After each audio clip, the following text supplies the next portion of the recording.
नमस्कार दोस्तों, आपके अपने YouTube चैनल पर आप सभी का हार्दिक स्वागत है। जैसा कि आप सभी को पता है, आज 5 सितंबर 2021 है और आज का दिन शिक्षक दिवस के रूप में मनाया जाता है। डॉक्टर सर्वपल्ली डॉक्टर राधाकृष्णन के जन्म दिवस को शिक्षक दिवस के रूप में हम मनाते हैं और इस अवसर पर मैं विश्व के सभी शिक्षकों को टेकेलाइट इंस्टीट्यूशन रायपुर की ओर से शिक्षक दिवस की हार्दिक शुभकामनाएं देता हूं। चूँकि आज शिक्षक दिवस है दोस्तों, शिक्षक वह हर इंसान होता है जो आपको कोई ना कोई किसी न किसी प्रकार से ज्ञान प्रदान करता है, जिससे आपने कुछ ना कुछ अपने जीवन में सीखा है दोस्तों, वो आपका टीचर है। तो मैं एक बार फिर से आप सभी को शिक्षक दिवस की हार्दिक शुभकामनाएं देता हूं। आज की कक्षा में हम इतिहास विषय पर चर्चा करेंगे दोस्तों, और आज इतिहास का हमारा वर्कशॉप नंबर 1 रहेगा। याद रखिए दोस्तों, आज हमारा वर्कशॉप नंबर 1 रहेगा और इतिहास की फ्रेश बैच भी आज से हम लॉन्च कर रहे हैं। तो इतिहास का फ्रेश बैच का ये जो आज का पहला वर्कशॉप है, यदि आज आपने टेकेलाइट इंस्टीट्यूशन के ऐप पर अपना रजिस्ट्रेशन किया है या फिर आप अगर रजिस्ट्रेशन करते हैं दोस्तों अभी से लेकर के रात के 12 बजे तक, तो ये आपको ठीक है जो कोर्स है मैक्स टू मैक्स 500 रुपीज़ तक प्राप्त हो जाएगा। ठीक है, और ये ऑफर केवल आज के लिए है। और यदि इसके बाद आप रजिस्ट्रेशन करते हैं तो निर्धारित जो चार्जेस हैं ठीक है सिलेबस के, वो आपको देने पड़ेंगे। ठीक है दोस्तों, तो मैक्स टू मैक्स 500, मतलब इससे कम भी चार्ज हो सकता है। ये उन्हीं को प्राप्त होगा जो अभी से लेकर के आज रात के 12 बजे तक टेकेलाइट इंस्टीट्यूशन के ऐप पर अपना रजिस्ट्रेशन करेंगे। ठीक है दोस्तों, तो आइए हम चालू कर लेते हैं इतिहास को।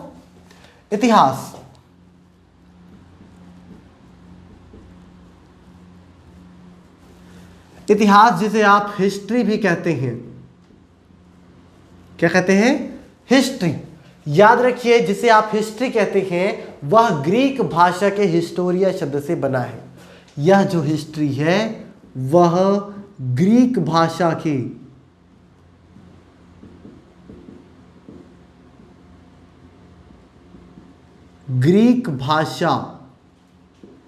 ग्रीक लैंग्वेज के हिस्टोरिया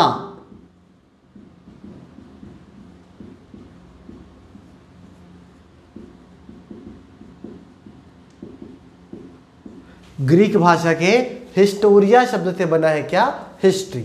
और इस हिस्टोरिया शब्द का अर्थ होता है दोस्तों अन्वेषणों से प्राप्त ज्ञान, नॉलेज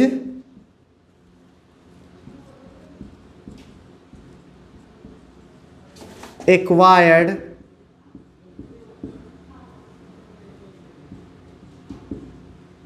बाय इन्वेस्टिगेशन।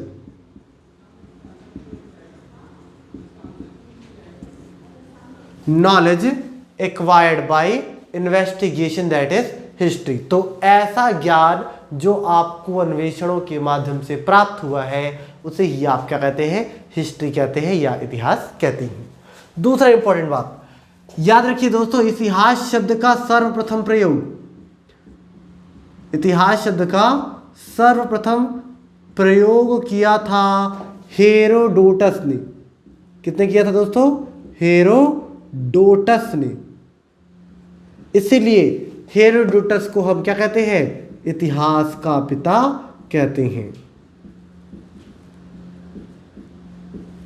ठीक है, हेरोडोटस ने ही इतिहास का सर्वप्रथम प्रयोग किया था दोस्तों, इसलिए इतिहास के पिता के रूप में हम हेरोडोटस को जानते हैं। तो इतिहास के बारे में सर्वप्रथम जानकारी हमको हेरोडोटस ने कहां से दिया था? तो हेरोडोटस ने अपनी किताब, इनकी किताब का नाम था हिस्टोरिका। क्या नाम था इनकी किताब का? हिस्टोरिका। अपनी किताब हिस्टोरिका के माध्यम से हेरोडोटस ने इतिहास की पहली जानकारी प्रदान की थी, इसीलिए हेरोडोटस को इतिहास के पिता के रूप में जाना जाता है। समझ में आ रहा है दोस्तों? आखिर हेरोडोटस को इतिहास का पिता किसने कहा? किसने हेरोडोटस को इतिहास का पिता कहा? तो याद रखिए दोस्तों, सिसरो सिसरो नाम के क्या दार्शनिक ने, इतिहासकार ने क्या कहा? हेरोडोटस को इतिहास का पिता कहा, क्योंकि हेरोडोटस ने ही इतिहास का क्रमबद्ध अध्ययन प्रारंभ किया था। तो ये तो हो गया क्या? इतिहास के संबंध में बेसिक जानकारी। अब हम इतिहास को क्या करेंगे? पढ़ेंगे।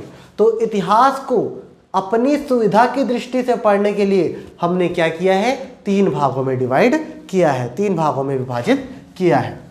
याद रखिए दोस्तों, आप कंटिन्यू इतिहास के इस वीडियो पर बने रहिए, आपको सारी चीज़ें समझ में आएगी। और दूसरा जो इम्पोर्टेंट बात यह है कि आपको इतिहास की इस कक्षा में कभी भी बोर नहीं होना पड़ेगा। इतिहास की कक्षा में, मेरी इस कक्षा का इम्पोर्टेंट बात यह है आपके लिए कि इतिहास में आपको किसी भी प्रकार से बोर होना नहीं पड़ेगा। तो चलते हैं। इतिहास को हमने अपनी सुविधा की दृष्टि से, कैसी सुविधा? अध्ययन की सुविधा। तो इतिहास के अध्ययन की सुविधा की दृष्टि से हमने इतिहास को कितने भागों में डिवाइड किया है? 3 भागों में। पहला भाग कहलाता है दोस्तों प्रागैतिहासिक काल। क्या कहलाता है? प्रागैतिहासिक काल, pre historic period, pre historic period. हम प्रागैतिहासिक काल किस काल को कहते हैं? किस काल को कहते हैं? वह कालखंड जिस कालखंड में हमें कोई भी लिखित जानकारी प्राप्त नहीं होती। इतिहास का वह कालखंड जिस कालखंड में हमें किसी भी प्रकार की लिखित जानकारी, रिटन एविडेंस प्राप्त नहीं होता, वह कालखंड प्रागैतिहासिक, ठीक है, प्रागैतिहासिक काल के नाम से जाना जाता है। दूसरा आता है दोस्तों आद्य ऐतिहासिक काल। क्या आता है दोस्तों? आद्य ऐतिहासिक काल। इसी को हम कहते हैं प्रोटो हिस्ट्री। क्या कहते हैं दोस्तों? Proto history. तो इतिहास का वह कालखंड जिस कालखंड में हमें लिखित साक्ष्य तो प्राप्त हुआ, लेकिन उसे पढ़ा अथवा समझा नहीं जा सका, इतिहास का वह कालखंड आद्य ऐतिहासिक काल के नाम से जाना जाता है। और इतिहास का तीसरा विभाजन दोस्तों ऐतिहासिक काल के नाम से जाना जाता है। इसे हम कहते हैं हिस्टोरिकल पीरियड। तो इतिहास का वह कालखंड जिस कालखंड में हमें लिखित साक्ष्य प्राप्त हुआ और हमने उसे पढ़ा और समझ भी सके। तो जिस कालखंड में लिखित साक्ष्य प्राप्त हुआ मनुष्य को, उसे पढ़ा और समझा, वह कालखंड क्या कहलाता है? ऐतिहासिक काल कहलाता है। तो इतिहास को अध्ययन की सुविधा की दृष्टि से हमने कितने भागों में डिवाइड किया है? 3 भागों में। सबसे पहला आता है प्रागैतिहासिक, दूसरा आता है क्या? आद्य ऐतिहासिक, और तीसरा आता है क्या? ऐतिहासिक काल। सबसे इंपॉर्टेंट बात समय को लेकर होगी। इतिहास की अलग अलग किताबों में आपको अलग अलग समय देखने को मिलेगा, कालखंड देखने को मिलेगा, लेकिन मैं जो कालखंड बता रहा हूं वो एग्जैक्ट कालखंड है और सर्वमान्य कालखंड है। अधिक से अधिक जब किताब पढ़ेंगे आप, ज़्यादा जो किताबों में डेट लिखा हुआ है वो डेट यहाँ पे लिखता हूँ, और ठीक है, हम वो चीज़ क्या करेंगे? पढ़ेंगे। ठीक है। तो प्रागैतिहासिक काल, प्रागैतिहासिक काल का जो कालखंड है वो मनुष्य जीवन के प्रारंभ से लेकर, मनुष्य जीवन के प्रारंभ से लेकर के 2500 बीसी को कहते हैं ईसा पूर्व। हिंदी में बीसी क्या कहते हैं? ईसा पूर्व, और अंग्रेजी में बीसी को क्या कहते हैं? Before Christ. तो मनुष्य की जीवन की उत्पत्ति से लेकर के 2500 बीसी तक का ये जो कालखंड है प्रागैतिहासिक काल के नाम से आपको जाना जाएगा। दूसरा 2500 बीसी या फिर ईसा पूर्व से लेकर के 1500 बीसी तक का ये जो कालखंड है वो आद्य ऐतिहासिक काल के नाम से आप जानोगे। और 1500 बीसी से लेकर के आज तक, या इसी को हम कह देते हैं वर्तमान तक का जो कालखंड है ऐतिहासिक काल के नाम से जाना जाएगा। तो सबसे पहले हम डिस्कस करेंगे किस पर? प्रागैतिहासिक काल पर। तो मैंने प्रागैतिहासिक काल के बारे में सबसे पहले ही बता दिया है कि इस काल में हमें किसी भी प्रकार का लिखित साक्ष्य नहीं मिलता, और जब लिखित साक्ष्य नहीं मिलता तो उसको हम पढ़ेंगे कैसे, और पढ़ेंगे नहीं तो समझेंगे कैसे, और जब तक हम कोई चीज़ नहीं पढ़ेंगे, किसी भी चीज़ का अन्वेषण नहीं करेंगे, तो हमको ज्ञान कैसे मिलेगा इतिहास का। तो प्रागैतिहासिक काल का ज्ञान लेने के लिए हम देखेंगे इस काल में प्रयुक्त हुए औजारों को। तो प्रागैतिहासिक काल में सबसे पहले प्रयोग किया गया किसको? पाषाण को। इसीलिए इस काल को हम क्या कहते हैं? पाषाण काल, स्टोन एज। क्या कहेंगे? Stone age. तो प्रागैतिहासिक काल के दौरान आपको सबसे पहले देखने को मिलेगा क्या? स्टोन एज या पाषाण काल। इसलिए देखने को मिलेगा क्योंकि मनुष्य द्वारा सबसे पहले अपने हथियार के रूप में, अपने औजार के रूप में क्या? पत्थर प्रयोग किया गया। समझ में आ रहा है? और पत्थरों के प्रयोग के आधार पर हम पाषाण काल को कितने भागों में डिवाइड करते हैं? 3 भागों में डिवाइड करते हैं। सबसे पहले हमारे पास जो काल आता है उसे हम कहते हैं पूरा पाषाण काल। क्या आता है? पूरा पाषाण काल। दूसरा आता है मध्य पाषाण काल, और तीसरा आता है नव पाषाण काल। तो पत्थरों के प्रयोग के आधार पर हमने इस काल को कितने भागों में डिवाइड किया है? 3 भागों में। सबसे पहले पूरा पाषाण काल। इस पूरा पाषाण काल में मनुष्य ने क्या किया? गोल और बड़े पत्थरों का प्रयोग किया। दूसरा आता है मध्य पाषाण काल। इस काल में मनुष्य ने छोटे और नुकीले पत्थरों का प्रयोग किया। और नव पाषाण काल में मनुष्य ने प्रमुख रूप से पत्थर और हड्डी के उपकरणों का, पत्थर और लकड़ी के उपकरणों का क्या किया? प्रयोग किया। समझ में आ रहा है? तो पत्थरों के प्रयोग के आधार पर हमने पाषाण काल को कितने भागों में डिवाइड किया है? 3 भागों में। सबसे पहले आता है पूरा पाषाण काल, दूसरा आता है मध्य पाषाण काल, और तीसरा आता है क्या? नव पाषाण काल। अब आगे का मोस्ट इंपॉर्टेंट बात, पूरा पाषाण काल का समय। पूरा पाषाण काल का ये जो समय है दोस्तों, ये मनुष्य जीवन आरंभ से लेकर के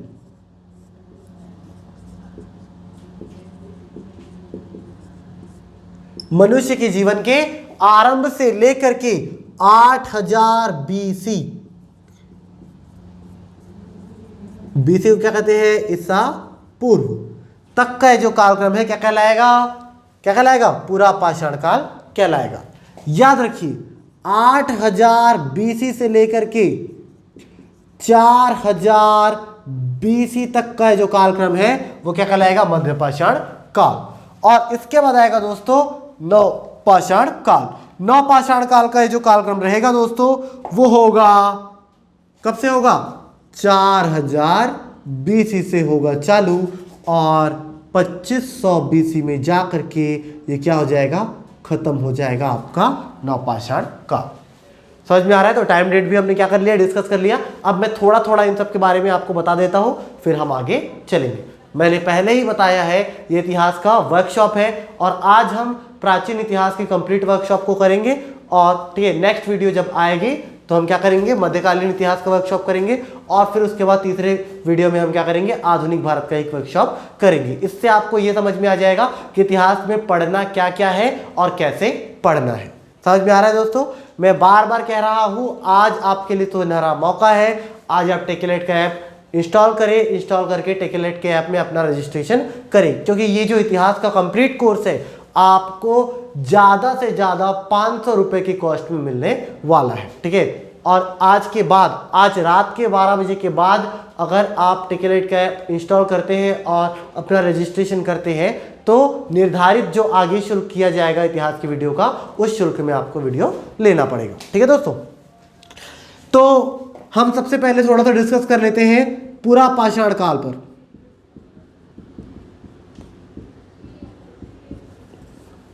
किस पर डिस्कस कर लेते हैं? पूरा पाषाण काल पर। मोस्ट इंपॉर्टेंट बात पूरा पाषाण काल के लिए क्या इंपॉर्टेंट बात है? इस काल में मनुष्य धरती पर आया और धरती पर आकर के नदी के किनारे निवास किया। मनुष्य धरती पर आया और धरती पर आकर के नदी के किनारे निवास किया, कंदमूल खाया और नदी तट पर क्या किया, सो गया। कौन सो गया, मनुष्य। तो ये आपका नदी हो गया।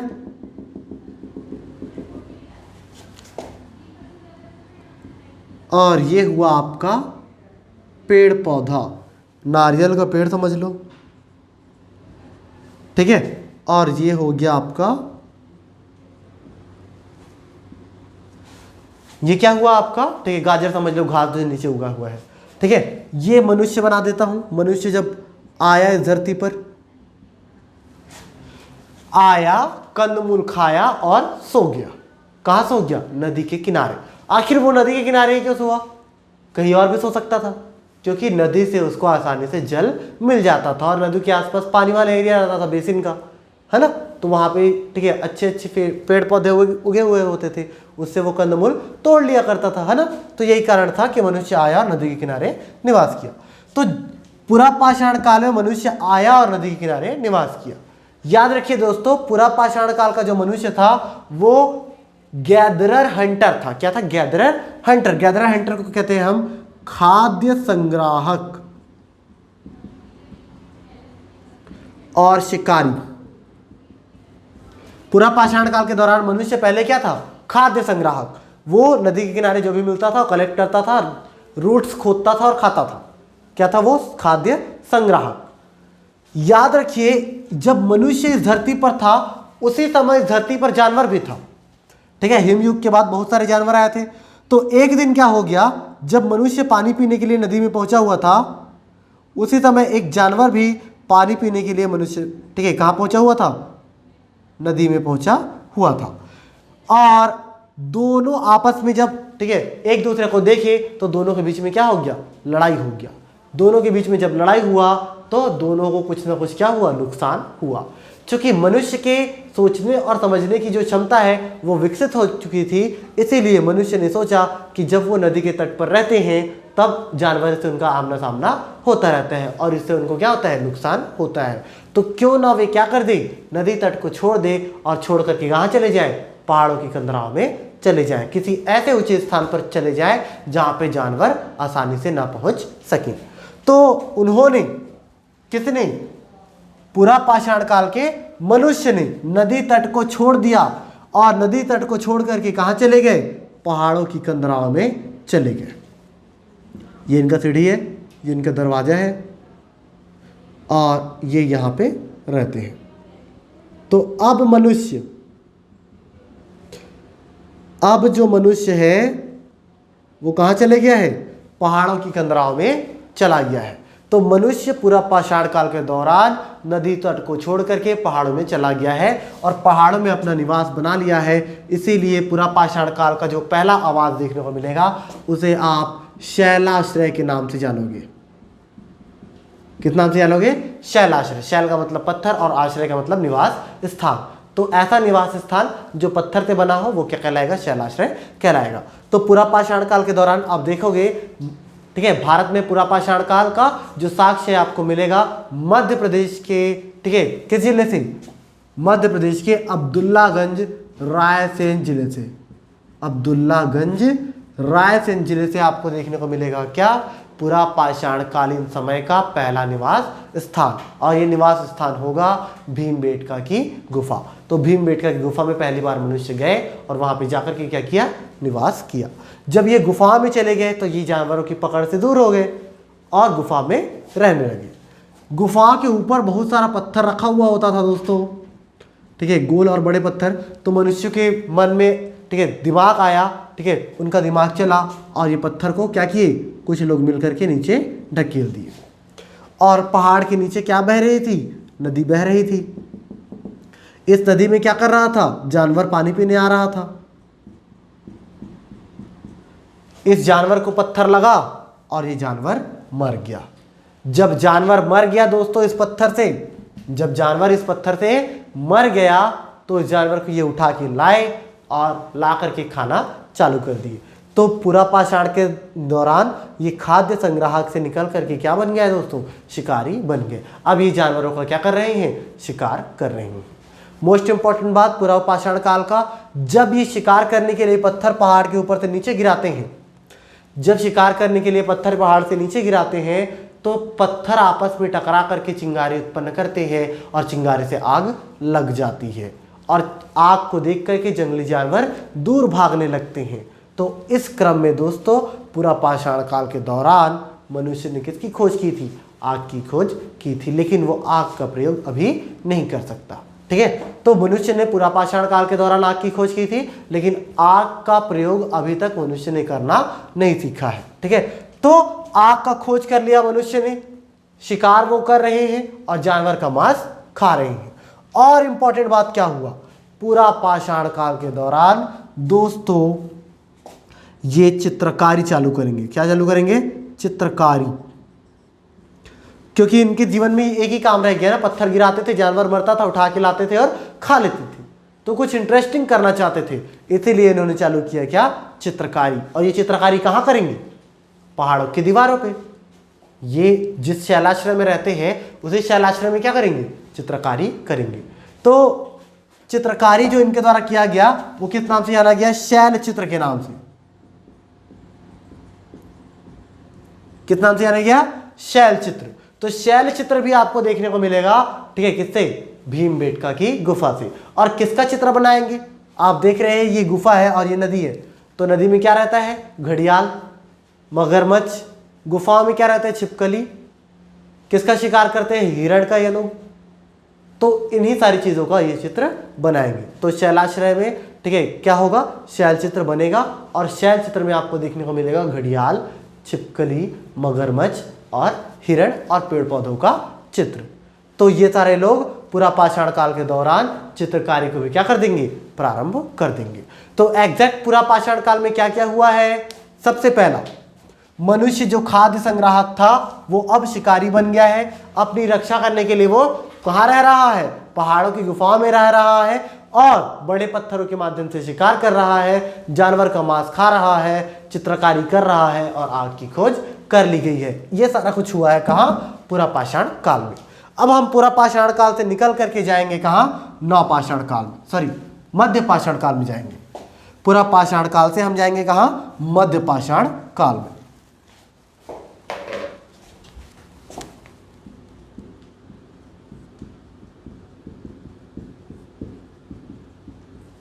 मध्य पाषाण काल, याद रखिए इस मध्य पाषाण काल को माइक्रोलिथिक एज, इस मध्य पाषाण काल को क्या कहा जाता है? माइक्रोलिथिक एज कहा जाता है। आखिर ऐसा क्यों कहा जाता है? क्योंकि मध्य पाषाण काल के जो औजार थे वो क्या हो गए थे? छोटे, और छोटे होने के साथ साथ क्या हो गए थे? नुकीले। तो इस समय का जो हथियार था अत्यंत ही छोटा हो गया था और क्या हो गया था? नुकीला हो गया था। तो छोटे और नुकीला हो जाने के कारण मध्य पाषाण काल के क्या समय को माइक्रोलिथिक एज हम कहते हैं। मोस्ट इंपॉर्टेंट बात आपके लिए यहां पर यह होगी कि मध्य पाषाण काल में मनुष्य द्वारा पशुपालन का क्या किया गया? प्रारंभ किया गया। तो मध्य पाषाण काल में पशुपालन प्रारंभ हुआ। क्या प्रारंभ हुआ? पशुपालन प्रारंभ हुआ और मनुष्य द्वारा पाला गया पहला पशु कुत्ता था। कैसे कुत्ते को पाला होगा मनुष्य ने? तो मैंने पहले ही बताया है इस काल का जो हथियार है वो अत्यंत ही क्या हो गया है? छोटा, और छोटे के साथ साथ नुकीला। इसे हम हाथ से फेंक के क्या कर सकते हैं? प्रयोग कर सकते हैं। तो उन्होंने कुत्ते को या फिर कुत्ते के पिल्ले को फेंक के मारा होगा पत्थर, कुत्ते के पिल्ले को क्या लगा होगा? पत्थर लगा हो गया होगा और वो घायल हो गया होगा। जब कुत्ते का पिल्ला या फिर कुत्ता घायल हो गया होगा तो उसको वो पकड़ के ले आए होंगे अपनी गुफा में।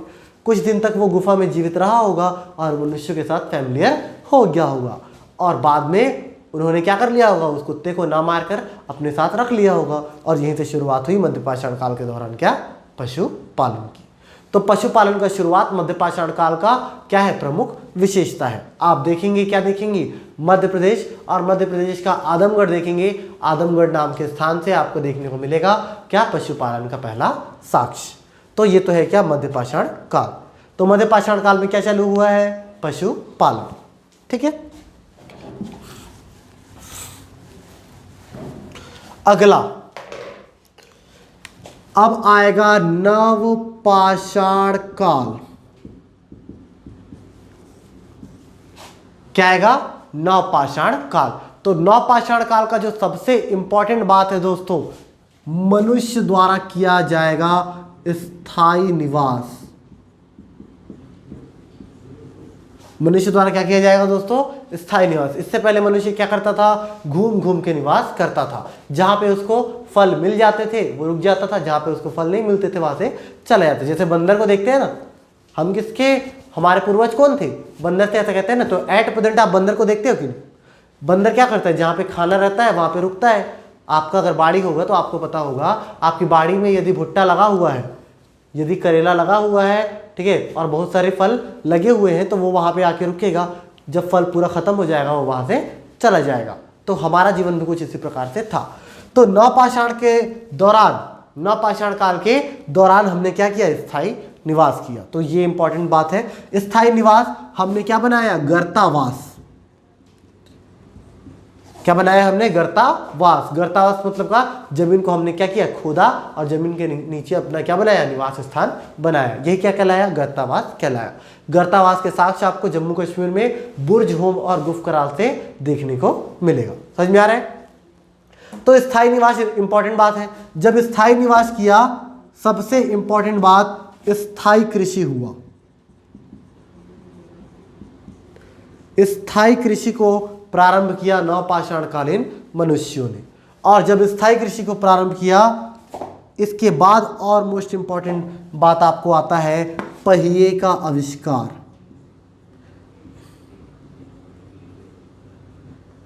किसका आविष्कार? पहिए का आविष्कार। तो नवपाषाण काल के दौरान ही मनुष्य ने किसका आविष्कार किया था? पहिए का आविष्कार। और साथ ही साथ इस समय का जो मनुष्य है पहिए का आविष्कार तो कर चुका है, अब ये बनाएगा मृदभांड।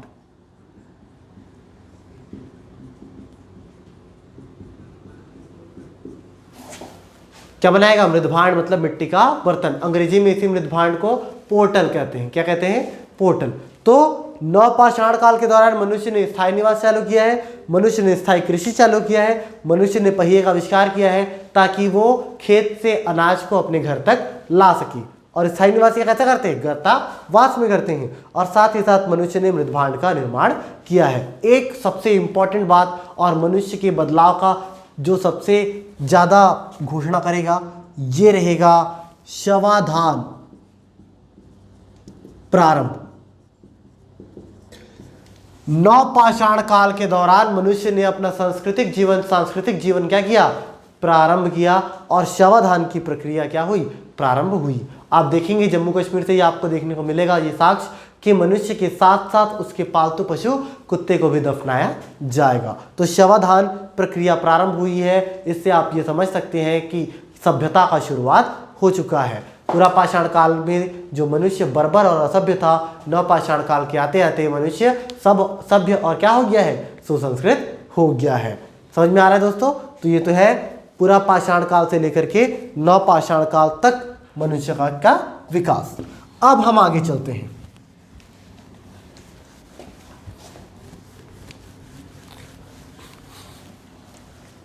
क्या देखेंगे आगे जाके? हम देखेंगे ताम्रपाषाण काल।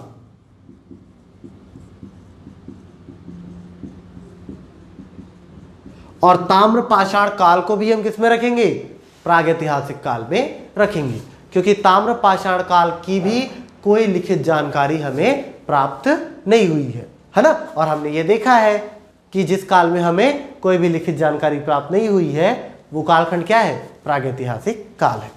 अच्छा, ताम्रपाषाण काल में सबसे इंपॉर्टेंट बात 5000 बीसी में, कब? 5000 बीसी में उत्तर प्रदेश के एटा जिला, कौन सा जिला? एटा जिला। उत्तर प्रदेश के एटा जिले में एक जगह है अतरंजी खेड़ा। कौन सा जगह है? अतरंजी खेड़ा। उत्तर प्रदेश के एटा जिले में स्थित अतरंजी खेड़ा नाम के जगह से हमको पहली बार तांबा प्राप्त हुआ। तो मनुष्य द्वारा खोजा गया पहला धातु क्या था?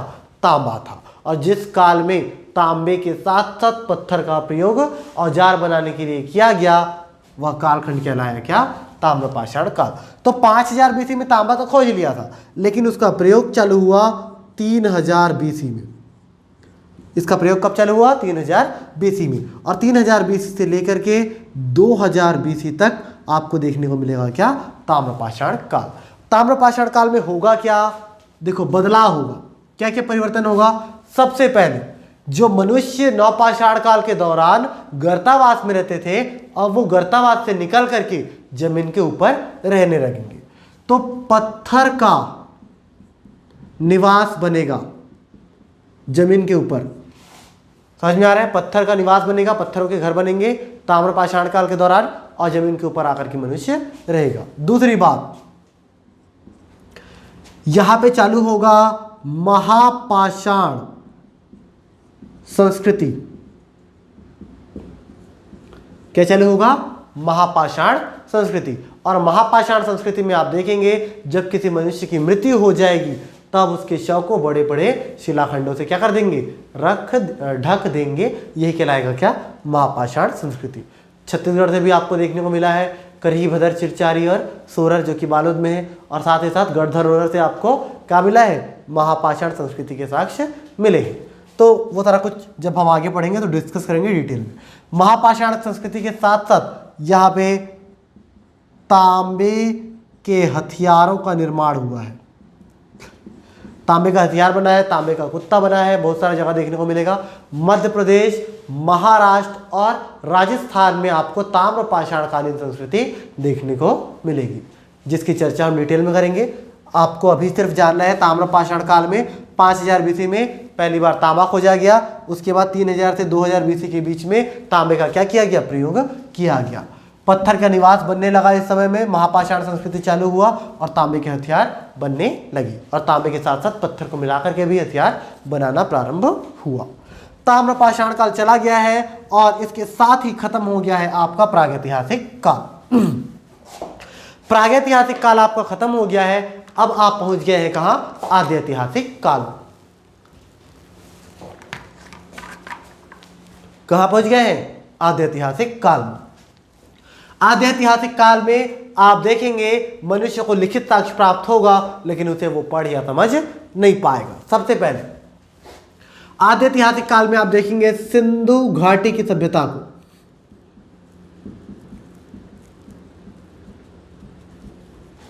भारत का ये पहला नगरीय सभ्यता है, Indus valley civilisation. Indus valley civilisation को हम पढ़ेंगे 2500 से 1500 बीसी के बीच में। समझ में आ रहा है?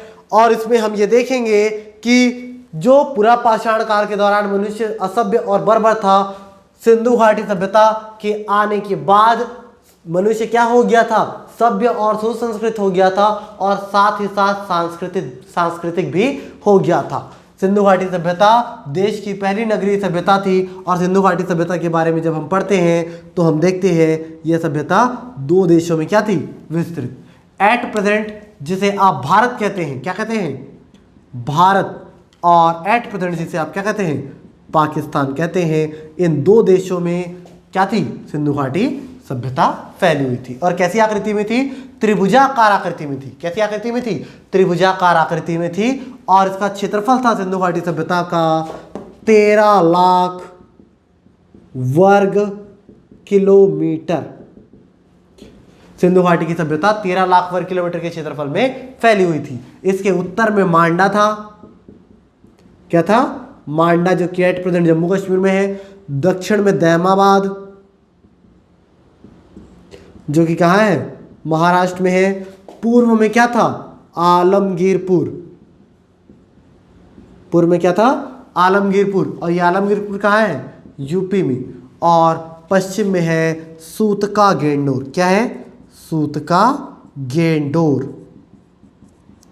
ये कहाँ है? पाकिस्तान के बलूचिस्तान में। तो इस क्षेत्र में फैला हुआ था क्या? आपका सिंधु घाटी सभ्यता। और ये पूरी तरीके से क्या था? नगरीय सभ्यता था। इसी समय पहली बार तांबे में क्या मिलाया गया? टिन मिलाया गया। तांबे में क्या मिलाया गया? टिन मिलाया गया और कांसा बनाया गया, इसीलिए सिंधु घाटी सभ्यता को कांस्य युगीन सभ्यता भी हम कह देते हैं। कांस्य युगीन सभ्यता भी हम कह देते हैं। इसके बारे में भी हम डिटेल से पढ़ेंगे कि कैसे कैसे सिंधु घाटी सभ्यता का खोज हुआ, इसके नगर कैसे थे और कैसे कैसे सारा मैनेजमेंट किया जाता था। तो सिंधु घाटी सभ्यता एक क्या है, नगरीय सभ्यता है। सिंधु घाटी सभ्यता में आप देखेंगे आपको मिलेगा भाव चित्रात्मक लिपि। कौन सा लिपि मिलेगा, भाव चित्रात्मक लिपि। और ये भाव चित्रात्मक जो लिपि था वो 62 मूल चिन्हों के माध्यम से लिखा जाता था। अंग्रेजी में इस लिपि को बॉयस्ट्रोफिडल लिपि के नाम से जाना जाता है। और ये जो भाव चित्रात्मक लिपि है वो दाएं से बाएं की ओर लिखा जाता था। कैसे लिखा जाता था, दाएं से बाएं की ओर लिखा जाता था। और मोस्ट इंपॉर्टेंट बात आपके लिए ये है कि इसको अभी तक किसी भी व्यक्ति द्वारा पढ़ा नहीं गया है। अभी तक इसे किसी के द्वारा पढ़ा नहीं गया है। किसको, भाव चित्रात्मक लिपि को, जो कि सिंधु घाटी सभ्यता की लिपि थी। ठीक है दोस्तों, सिंधु घाटी सभ्यता के चले जाने के पश्चात आया क्या आया, ऐतिहासिक काल। ऐतिहासिक काल हम किस कालखंड को कहते हैं, हम उस कालखंड को ऐतिहासिक काल कहते हैं जिस कालखंड में हमें लिखित साक्ष्य प्राप्त हुआ, हमने उसे पढ़ा और हमने उसे क्या किया, समझा। वह कालखंड ऐतिहासिक काल के नाम से जाना जाता है। तो ऐतिहासिक काल में सबसे पहले मैं आपको बताता हूं कि इसी ऐतिहासिक काल को हम कितने भागों में डिवाइड करते हैं, 3 भागों में। ऐतिहासिक काल को बताने के लिए मैं अब सारा कुछ डिलीट कर रहा हूं, सारा कुछ मिटा रहा हूं। तो अब हम सिर्फ ऐतिहासिक काल पर चर्चा करेंगे।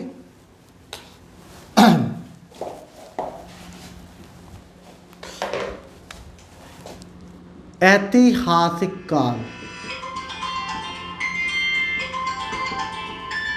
कौन सा काल है, ऐतिहासिक काल। ऐतिहासिक काल के बारे में हम चर्चा करेंगे। ऐतिहासिक काल के बारे में सबसे इंपॉर्टेंट जो चर्चा का विषय रहेगा, ऐतिहासिक काल को हम पढ़ने के लिए, ऐतिहासिक काल को हम क्या करने के लिए, पढ़ने के लिए 3 भागों में डिवाइड करते हैं। ऐतिहासिक काल जिसे आप अंग्रेजी में हिस्टोरिकल पीरियड के नाम से जानते हैं, इसका टाइम पीरियड क्या होता है, 1500 BC से लेकर के वर्तमान तक का समय।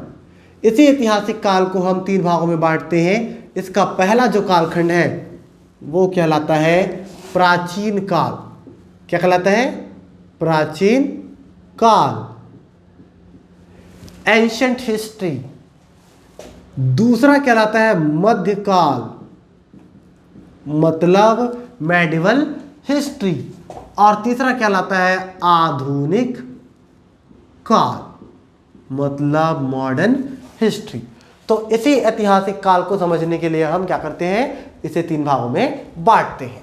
प्राचीन काल का जो समय होता है दोस्तों वो चालू होता है 1500 BC से और ये खत्म हो जाता है दोस्तों 712 AD में, जब आक्रमण होता है पहले मुस्लिम आक्रमणकारी, ठीक है, मोहम्मद बिन कासिम का। 712 से दोस्तों 712 AD से लेकर के ये चलता है दोस्तों 1526 तक, और ये कहलाता है मध्यकाल। इसमें आप दिल्ली सल्तनत को पढ़ते हैं और मुगल काल को पढ़ते हैं दोस्तों। आधुनिक काल 1526 से चालू हो जाता है दोस्तों, सॉरी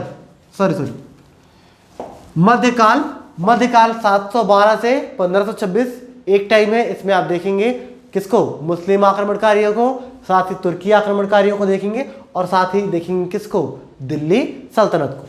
दिल्ली सल्तनत कब खत्म हो जाएगा, 1526 में। और 1526 में आपका चालू हो जाएगा क्या, आपका चालू हो जाएगा मुगल काल। 1526 से लेकर के 1707 AD तक क्या रहेगा, मुगल काल रहेगा। 1707 में आपका क्या खत्म हो जाएगा, मध्य काल। और 1707 AD में चालू होगा आधुनिक काल। और 1707 से लेकर के दोस्तों 1947 AD तक आप आधुनिक काल को पढ़ेंगे। तो आज की कक्षा में मैं किस पर डिस्कस करने वाला हूं, प्राचीन काल पर। तो संपूर्ण प्राचीन काल पर सबसे पहले हम चर्चा चालू करते हैं, ठीक है। प्राचीन काल, इसको मैं मिटा देता हूं। किस पर चर्चा कर रहे हैं? ऐतिहासिक काल की, प्राचीन काल पर। समय क्या है प्राचीन काल का? 1500 बीसी से लेकर के 712 एडी। 1500 बीसी से लेकर के 712 एडी के बीच में हम क्या पढ़ेंगे? प्राचीन इतिहास को पढ़ेंगे। ठीक है, प्राचीन इतिहास में सबसे पहले आपको देखने को मिलेगा वैदिक काल। क्या देखने को मिलेगा दोस्तों? वैदिक काल। वैदिक पीरियड देखने को मिलेगा 1500 बीसी से लेकर के 600 बीसी तक। क्या देखने को मिलेगा? वैदिक पीरियड या वैदिक काल। वैदिक काल हम उस कालखंड को कहेंगे जिस कालखंड में हमें जानकारी वेदों से मिलेगी। इतिहास का वह कालखंड जिसकी संपूर्ण जानकारियां हमें वेदों से प्राप्त होती है, वह वैदिक कालखंड के नाम से जाना जाएगा। और वैदिक काल को हम अध्ययन की सुविधा की दृष्टि से दो भागों में क्या करते हैं? बांटते हैं। वैदिक काल को हम कितने भागों में बांटते हैं? दो भागों में। तो वैदिक काल का पहला भाग कहलाता है ऋग वैदिक काल। क्या कहलाता है? ऋग वैदिक काल। और इसका दूसरा भाग कहलाता है उत्तर वैदिक काल। तो ऋग वैदिक काल का जो समय होता है दोस्तों, वो होता है 1500 बीसी से लेकर के 1000 बीसी। ऋग वैदिक काल हम उस कालखंड को कहते हैं जिस कालखंड में ऋग्वेद की रचना हुई। दूसरा 1000 से लेकर के 600 बीसी तक का जो समय है दोस्तों, वो उत्तर वैदिक काल के नाम से जाना जाता है। तो जिस कालखंड में ऋग्वेद को समझने के लिए अन्य 3 वेदों की रचना हुई, वह कालखंड उत्तर वैदिक काल के नाम से जाना जाता है। और उत्तर वैदिक काल का जो कालखंड समय है 1000 बीसी से 600 बीसी तक है। आप देखेंगे वैदिक काल में सबसे पहले आर्य आएंगे और आर्य आकर के क्या करेंगे? ऋग्वेद की रचना करेंगे। प्रसिद्ध विद्वान मैक्स मूलर ने बताया है कि ये जो आर्य थे वो मध्य एशिया से आए थे और मध्य एशिया से आकर के क्या किया? उन्होंने ऋग्वेद की रचना की। मध्य एशिया से आकर के ऋग्वेद की रचना की और इन्होंने सबसे पहले क्या अपने आप को घोषित किया? आर्य घोषित किया और समाज का संचालन चालू किया। तो 1500 से 600 बीसी के बीच में आप ऋग वैदिक काल को देखेंगे। और ऋग वैदिक काल में जब आप उत्तर वैदिक काल में आप देखेंगे तो समाज में अत्यंत बुराइयां विद्यमान हो जाएगी। बहुत सारी बुराइयां, अनेक कुरीतियां समाज के अंदर प्रवेश कर चुकी होंगी। कब कर चुकी होंगी? उत्तर वैदिक काल के दौरान। जबकि ऋग वैदिक काल में समाज स्वच्छ और अच्छा बना रहता है। याद रखिए दोस्तों, आपने देखा है पाषाण काल को, और पाषाण काल में देखा है मनुष्य असभ्य था। जबकि सिंधु घाटी सभ्यता में जब आए तब आपने देखा मनुष्य सभ्य और सुसंस्कृत हो गया था। लेकिन सिंधु घाटी सभ्यता से निकल करके जब आप कहाँ आए? वैदिक काल में आए, तब आपने देखा कि मनुष्य फिर से असभ्य हो गया है। तो मनुष्य अविकसित से विकसित हुआ दोस्तों, और विकसित से क्या हुआ? अविकसित। और अविकसित से मनुष्य अभी तक क्या हो रहा है? विकासशील हो रहा है। तो मनुष्य सबसे पहले क्या था? अविकसित था पूरा पाषाण काल में।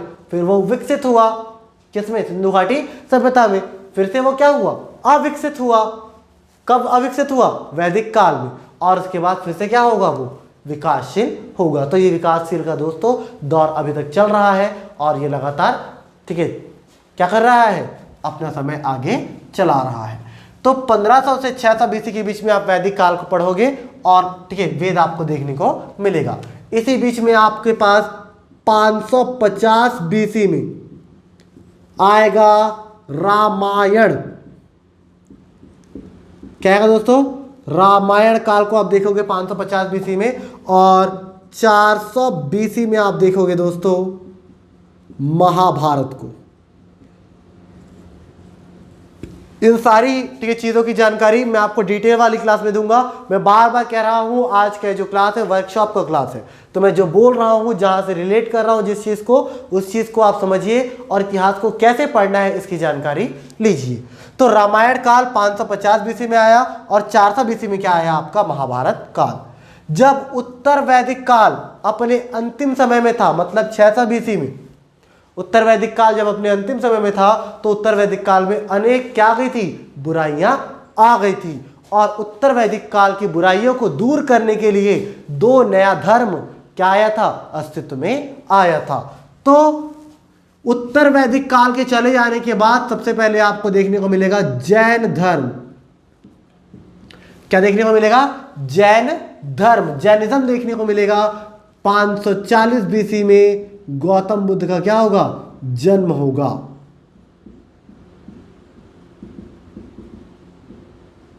किसका जन्म होगा, गौतम बुद्ध का जन्म होगा। और गौतम बुद्ध बौद्ध, ठीक है सॉरी यार जैन धर्म है ना, सॉरी 540 बीसी में महावीर स्वामी, 540 बीसी में महावीर स्वामी का क्या होगा, जन्म होगा। और महावीर स्वामी के बारे में आप देखेंगे कि वो क्या करेगा, जैन धर्म का प्रचार प्रसार करेगा। साथ ही साथ 540 में इसका जन्म होगा, 562 में 540 बीसी में किसका जन्म होगा, महावीर स्वामी का जन्म होगा।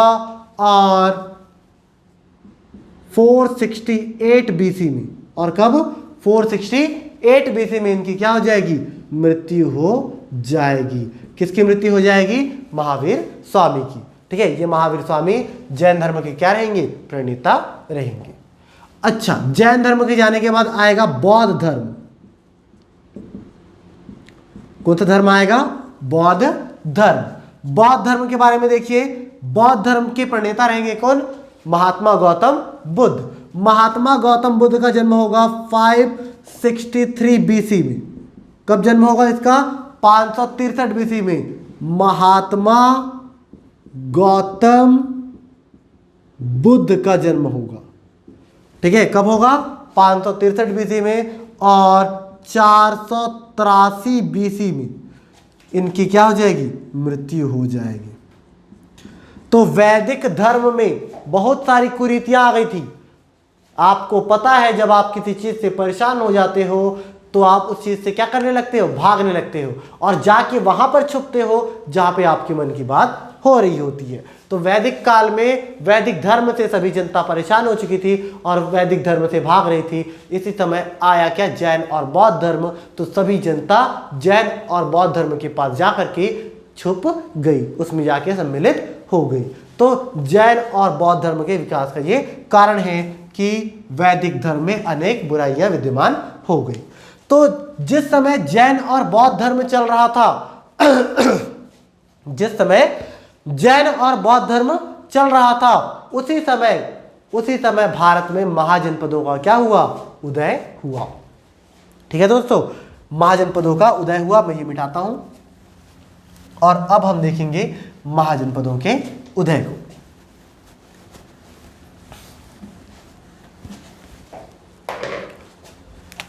महाजनपदों का उदय,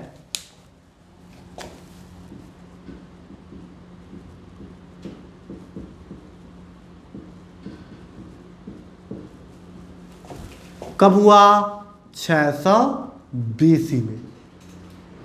कब हुआ दोस्तों, 600 बीसी में। 600 बीसी में महाजनपदों का उदय हुआ। और भारत में दोस्तों, इस भारत में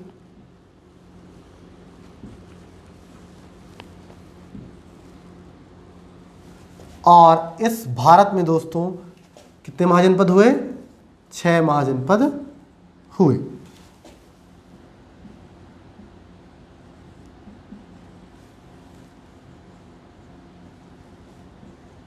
यह आपका भारत है दोस्तों। और इस भारत में कितने महाजनपद हुए, 16 महाजनपद हुए।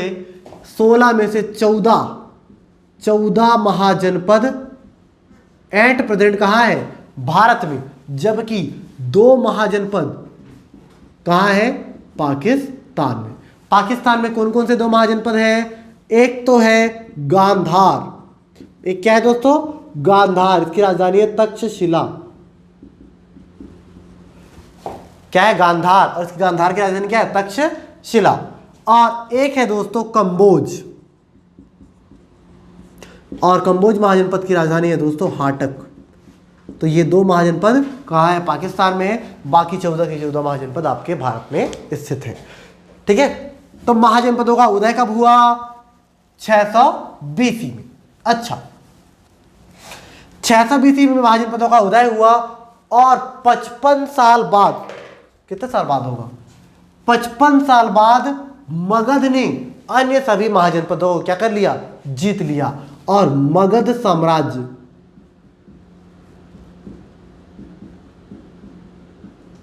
शासन करने आया। क्या करने आया? शासन करने आया। कब आया? 545 बीसी में। कब आया दोस्तों? 545 बीसी में। बहुत सारी किताबों में 544 दिया रहता है, उससे आपको कोई लेने देना नहीं है, ठीक है। 545 बीसी में क्या आया? मगध साम्राज्य। और 545 से लेकर के 185 बीसी तक मगध साम्राज्य शासन करता रहा। तो याद रखिए, इस मगध साम्राज्य में शासन करने के लिए कौन कौन आए, आपके लिए बहुत इंपॉर्टेंट बात है।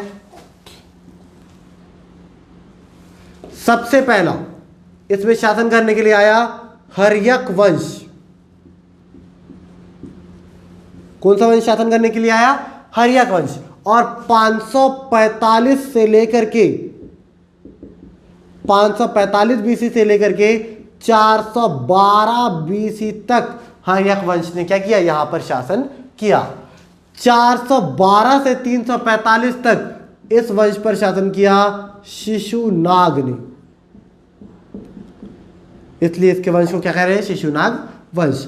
412 बीसी से लेकर के 412 से 345 बीसी तक शासन किया किसने? शिशुनाग वंश ने। शिशुनाग वंश के बाद आया दोस्तों आपके पास नंद वंश। कौन सा वंश आया? नंद वंश। ये जो नंद वंश था दोस्तों, इसने शासन किया 345 से लेकर के 322 बीसी तक। और इसके बाद आया दोस्तों मौर्य वंश। 322 बीसी से लेकर के 185 बीसी तक शासन करने वाला राजवंश कौन सा है? मौर्य वंश। तो मगध साम्राज्य में कितने राजवंश आए? 4 राजवंश आए। पहले हर्यक, फिर शिशुनाग, फिर नंद और फिर क्या? मौर्य वंश।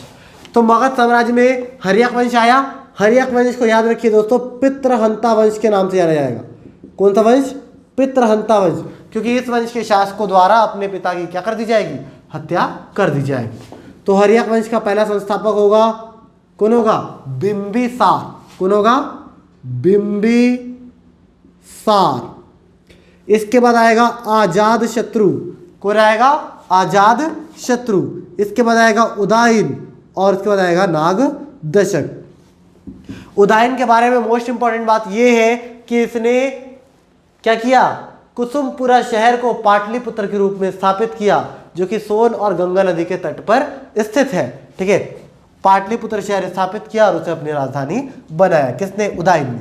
उदायन के बाद आया को नागदशक, और नागदशक की हत्या कर दी किसने? शिशुनाग वंश के शासक शिशुनाग ने। और पहला शासक बन गया कौन? शिशुनाग। कौन बन गया? शिशुनाग। शिशुनाग के बाद आया कालाशोक। कौन आया? कालाशोक। कालाशोक आपके लिए मोस्ट इंपॉर्टेंट बंदा रहेगा, क्योंकि शिशुनाग वंश के संस्थापक शिशुनाग द्वारा अपनी राजधानी परिवर्तन कर दी जाती है। पाटलिपुत्र से वो राजधानी परिवर्तन करके वैशाली को अपना क्या बना लेता है? राजधानी बना लेता है। कौन? शिशुनाग। लेकिन कालाशोक जब आता है तो वापस से क्या करता है? पाटलिपुत्र को अपनी राजधानी बनाता है। और कालाशोक के काल से लेकर के संपूर्ण प्राचीन काल तक भारत की राजधानी के रूप में पाटलिपुत्र विख्यात रहती है। कालाशोक। इसके बाद आया नंदीवर्धन। इसे ही कहते हैं महानंदिन। क्या कहते हैं? महानंदिन। इसकी हत्या कर दी नंद वंश के शासक महापदम नंद ने। किसने कर दी? महापदम नंद। ये महापदम नंद भी बहुत ही ज्यादा इंपॉर्टेंट शासक है। छत्तीसगढ़ का पहला शूद्र शासक कहा जाता है। छत्तीसगढ़ का क्या कहा जाता है? पहला शूद्र शासक। और इसने उपाधि धारण किया था सर्व क्षत्रिय हंता का। ठीक है। सर्व क्षत्रिय हंता का उपाधि धारण किसने किया था? महापद्म नंद ने। बहुत ही प्रतापी शासक था, बहुत ही बड़ा शासक था। मोस्ट इंपॉर्टेंट बात है, महापद्म नंद के शासनकाल के समय ही पहली बार भारत पर विदेशियों का क्या हुआ? आक्रमण हुआ। और ईरान के आक्रमणकारी, ईरान के हखामनी वंश के आक्रमणकारी आए और महापद्म नंद के शासनकाल के समय भारत पर उन्होंने क्या किया? आक्रमण किया। महापद्म नंद का सबसे बड़ा बेटा, महापद्म नंद के 8 बेटे थे, 8 बेटों में सबसे बड़ा बेटा महापद्म नंद के बाद शासक बना, इसका नाम था घनानंद। क्या नाम था इसका? घनानंद। तो घनानंद के समय में भी आप देखेंगे सिकंदर महान द्वारा भारत पर क्या किया जाएगा? आक्रमण किया जाएगा। और वो ठीक है सिकंदर जो महान है घनानंद से लोहा लेने से बचेगा। सिकंदर महान भी मानता था किसको? घनानंद को, कि ये महान क्या है? नायक, ये महान राजा है। घनानंद के बारे में एक किंवदंती है कि उसने चाणक्य की क्या की थी? बेइज्जती की थी या फिर उसका अपमान किया था। इसलिए चाणक्य ने बदला लेने के लिए घनानंद को क्या किया? गद्दी से उतारा और उसकी हत्या कर दी। चाणक्य ने ऐसा कार्य अपने शिष्य चंद्रगुप्त मौर्य की सहायता से किया। चाणक्य पहले क्या करते थे? तक्षशिला यूनिवर्सिटी में प्रोफेसर थे, पढ़ाते थे पाकिस्तान के तक्षशिला यूनिवर्सिटी में। वहां पे उनका शिष्य था, अर्थशास्त्र विषय पढ़ाते थे चाणक्य, और उनका शिष्य कौन था? चंद्रगुप्त मौर्य। और चंद्रगुप्त मौर्य की सहायता से घनानंद को किसने पराजित किया? चाणक्य ने। और चंद्रगुप्त मौर्य को मौर्य वंश का क्या बनाया? राजा बनाया। चंद्रगुप्त मौर्य की माता का नाम मूर था, इसीलिए चंद्रगुप्त ने अपने वंश का नाम क्या रखा? मौर्य रखा। तो मौर्य वंश का संस्थापक कौन हुआ? चंद्रगुप्त मौर्य। चंद्रगुप्त मौर्य, इसके पास इतनी बड़ी सेना थी कि जस्टिन ने इसकी सेना को क्या कहा है? डाकुओं का गिरोह कहा है। किसके? सेना में क्या थे? 6 लाख पैदल सैनिक, 50,000 अश्वरोही, 9,000 हाथी और 8,000 रथ थे। इसीलिए जस्टिन ने चंद्रगुप्त मौर्य की सेना को डाकुओं का क्या कहा है? गिरोह कहा है। चंद्रगुप्त मौर्य के शासनकाल के समय आप देखेंगे सिकंदर महान का सेनापति होगा सेल्यूकस निकेटर, और सेल्यूकस निकेटर 305 बीसी में इस पर आक्रमण करेगा। और 305 बीसी में जब चंद्रगुप्त मौर्य पर आक्रमण करेगा, चंद्रगुप्त मौर्य सेल्यूकस निकेटर को क्या कर देगा? पराजित कर लेगा। और तब उनके बीच में वैवाहिक संबंध क्या होगा? स्थापित होगा। ठीक है दोस्तों, मौर्य, चंद्रगुप्त मौर्य की जाने के बाद आएगा उसका बेटा बिंदुसार। कौन आएगा? बिंदुसार। मोस्ट इंपॉर्टेंट बात बिंदुसार के बारे में, इसे अमित्रघात या मित्रोचेटस के नाम से जाना जाता है। आप देखेंगे बिंदुसार की मित्रता बहुत सारे लोगों से थी, जिसमें सीरिया नरेश के साथ भी इसकी मित्रता थी। ठीक है, और सीरिया नरेश से इसने 3 चीजों की क्या की थी? मांग की थी। वो 3 चीजें क्या क्या थी? ठीक है, मीठी मदिरा, एक दार्शनिक, ठीक है, और क्या? सूखी अंजीर। ठीक है, तो सीरिया नरेश ने इसको 2 चीज दे दिया था और दार्शनिक नहीं दिया था। सारी चीजों की चर्चा हम करेंगे। चंद्रगुप्त मौर्य के बाद बिंदुसार, और बिंदुसार के बाद आया कौन? अशोक। मोस्ट इंपॉर्टेंट शासक अशोक है। अशोक ऐसा पहला शासक होगा भारत का जो अभिलेखों के माध्यम से अपनी प्रजा को क्या देगा? संदेश देगा। तो अभिलेखों के माध्यम से अशोक की जानकारी आपको देखने को मिलेगी। ठीक है, समझ में आ रहा है? 232 बीसी में अशोक मर जाएगा, और अशोक के बाद आने वाले जो शासक होंगे वो शक्तिहीन होंगे, और इस कारण क्या होगा? मगध साम्राज्य का पतन होगा। और 185 बीसी के आते आते मौर्य साम्राज्य का पतन हो जाएगा। याद रखिए, जब मौर्य साम्राज्य का पतन हो जाएगा तो मौर्योत्तर काल आएगा। क्या आएगा? मौर्योत्तर काल। ठीक है दोस्तों, मौर्योत्तर काल।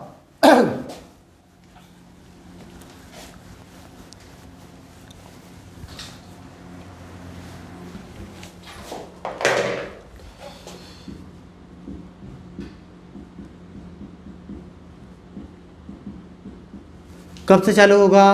185 बीसी से। 185 बीसी से लेकर के 250 एडी तक का जो समय है दोस्तों, उसे आप देखेंगे किस रूप में? मौर्योत्तर काल के रूप में। मौर्योत्तर काल को हम 2 भागों में बांट के पढ़ेंगे। एक तरफ होगा विदेशी आक्रमण। क्या होगा? विदेशी आक्रमण। और एक तरफ शासन करेंगे, ठीक है, देशी शासक। मौर्य साम्राज्य के पतन हो जाने के पश्चात कोई ऐसा साम्राज्य नहीं था जिसके द्वारा संपूर्ण भारत पर क्या किया जा सके? शासन किया जा सके। इससे हुआ ये कि छोटे छोटे क्षेत्रों में शासन कर रहे राजा अपने आप को क्या कर लेते हैं, स्वतंत्र कर लेते हैं और स्वतंत्र रूप से क्या करते हैं, शासन करते हैं। यही समय क्या कहलाया, देशी शासकों का समय। तो मौर्योत्तर काल को हम दो भागों में पढ़ेंगे, एक तो विदेशी आक्रमण और दूसरा क्या, देशी शासक। तो विदेशी आक्रमण में सबसे पहला जो आक्रमणकर्ता आया वो आया ईरानी। ईरान से आक्रमणकारी आए, इसीलिए हम क्या कहते हैं, ईरानी आक्रमण। ईरान में हखामनी वंश के लोग आए, ठीक है, और हेरोडोटस और साइरस जैसे लोगों ने क्या किया, भारत पर आक्रमण किया। दूसरा, ईरान के बाद यूनानी आए, चूंकि ये यूनान के निवासी थे, ठीक है, इसीलिए इन्हें क्या कहा गया, यूनानी कहा गया। और यूनानी में कौन आया, सिकंदर महान। और आप देखेंगे सिकंदर महान आता है और सबसे पहले आक्रमण करता है राजा आम्भी पर, जो कि तक्षशिला में शासन करते रहता है। आम्भी क्या कर देता है, आत्मसमर्पण कर देता है, और आम्भी के आत्मसमर्पण के पश्चात खैबर दर्रा को पार करता है, और खैबर दर्रा को पार करके क्या करता है सिकंदर महान, भारत के शासक पोरस पर आक्रमण करता है। कब करता है, 326 बीसी में, और 326 बीसी में पोरस हार जाता है, ठीक है। वो सारा कुछ डिटेल देखेंगे यूनानी आक्रमणकारियों में। यूनानी के बाद तीसरा आया शक।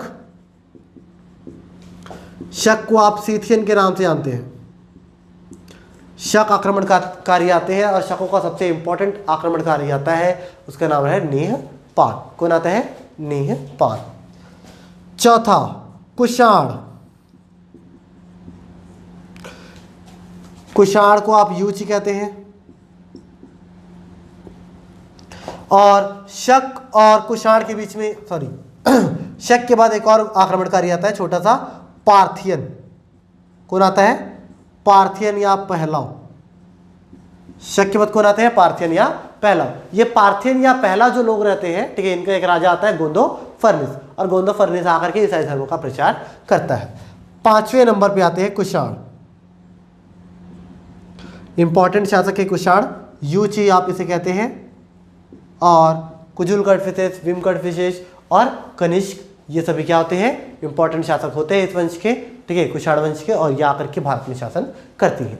तो विदेशी आक्रमण 5 होगा, ईरानी, यूनानी, शक, पार्थियन और कुषाण। क्रम पूछ लेता है, इसलिए आप अभी से याद कर सकते हैं।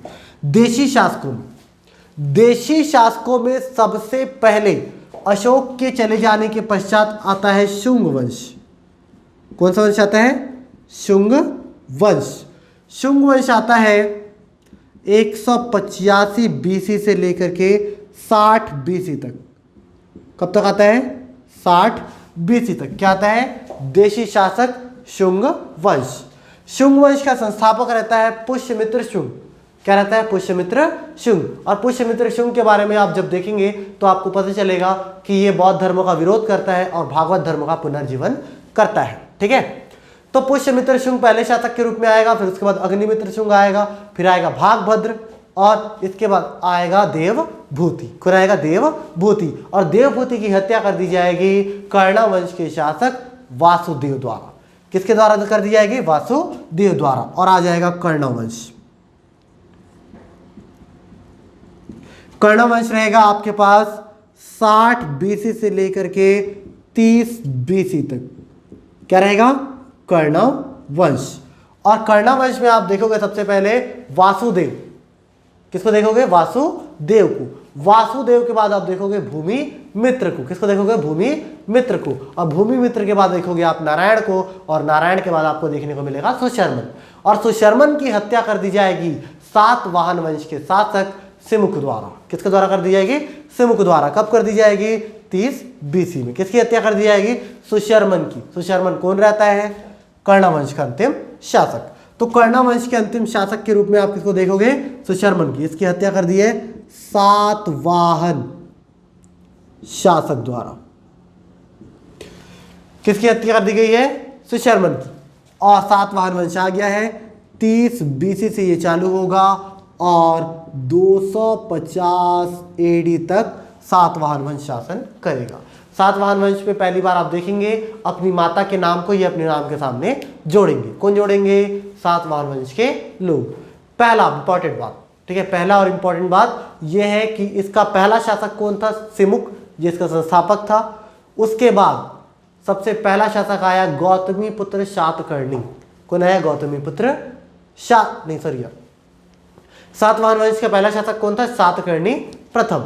सातकर्णी प्रथम के बाद आया हाल। कौन आया? हाल। हाल के बाद आया गौतमीपुत्र सातकर्णी। हाल के बाद कौन आया? गौतमीपुत्र सातकर्णी। और ये गौतमीपुत्र सातकर्णी सबसे प्रतापी शासक था। ठीक है, बहुत सारा चीज निर्माण करवाएगा, कार्लिक क्षेत्र भी निर्माण करवाएगा। कौन? गौतमीपुत्र सातकर्णी। गौतमीपुत्र सातकर्णी के चले जाने के बाद आएगा वशिष्ठीपुत्र पुलुवामी। कौन आएगा? वशिष्ठीपुत्र पुलुवामी। और वशिष्ठीपुत्र पुलुवामी के चले जाने के पश्चात आएगा कौन? यज्ञश्री सातकर्णी। कौन आएगा? यज्ञश्री सातकर्णी। और यज्ञश्री सातकर्णी इस वंश का क्या रहेगा? अंतिम शासक। यज्ञश्री सातकर्णी की हत्या कर दी जाएगी श्रीगुप्त द्वारा। किसकी हत्या कर दी जाएगी? यज्ञश्री सातकर्णी की। कौन हत्या करेगा? श्रीगुप्त। और श्रीगुप्त जब इसकी हत्या कर देगा यज्ञश्री सातकर्णी की, तो सातवाहन वंश क्या हो जाएगा? समाप्त हो जाएगा। और इसी के साथ साथ समाप्त हो जाएगा आपका मौर्योत्तर काल। और मौर्योत्तर काल के समाप्त हो जाने के पश्चात आपको देखने को मिलेगा गुप्त काल। क्या देखने को मिलेगा? गुप्त काल। सारी चीजें आपको सही से समझ में आ रही है या फिर कहीं पे डाउट हो रहा है? इन सारी चीजों को आप कमेंट करके मुझे जरूर बताएं, ताकि मैं अपने आप को सुधार सकूं और आपको और अच्छे तरीके से डिटेल में सारी जानकारियां दे सकूं। ठीक है, अब आएगा आपके पास क्या? गुप्त काल। गुप्त काल कब से आएगा? जब खत्म हो जाएगा सातवाहन। कब खत्म हुआ है सातवाहन? 250 एडी में। 250 एडी से 550 एडी तक आपको देखने को मिलेगा क्या? गुप्त काल। क्या देखने को मिलेगा? गुप्त काल। और गुप्त काल का जो संस्थापक रहेगा गुप्त वंश का जो संस्थापक रहेगा वो रहेगा श्रीगुप्त। कौन रहेगा? श्रीगुप्त। याद रखिए, ये श्रीगुप्त स्वतंत्र राजा नहीं था, ये श्रीगुप्त किसी न किसी शासक के अधीन शासन करता था, क्योंकि इसने महाराज की उपाधि धारण की थी। समझ में आ रहा है दोस्तों? तो श्रीगुप्त ये एक पराधीन शासक था, इसके बारे में भी जानकारी लेंगे। श्रीगुप्त के बाद दूसरा शासक आया घटोत्कच। कौन आया? घटोत्कच। ये घटोत्कच स्वतंत्र शासक था, क्योंकि आप देखेंगे महाराजा धीराज की उपाधि धारण करेगा। कौन? घटोत्कच। घटोत्कच के बाद आया चंद्रगुप्त प्रथम।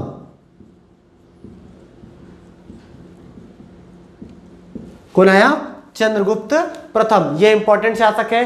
319 एडी में यह शासन करने के लिए बैठता है और अपने शासनकाल के प्रारंभिक समय में क्या करता है? गुप्त संवत को चालू करता है। कौन करता है? चंद्रगुप्त प्रथम।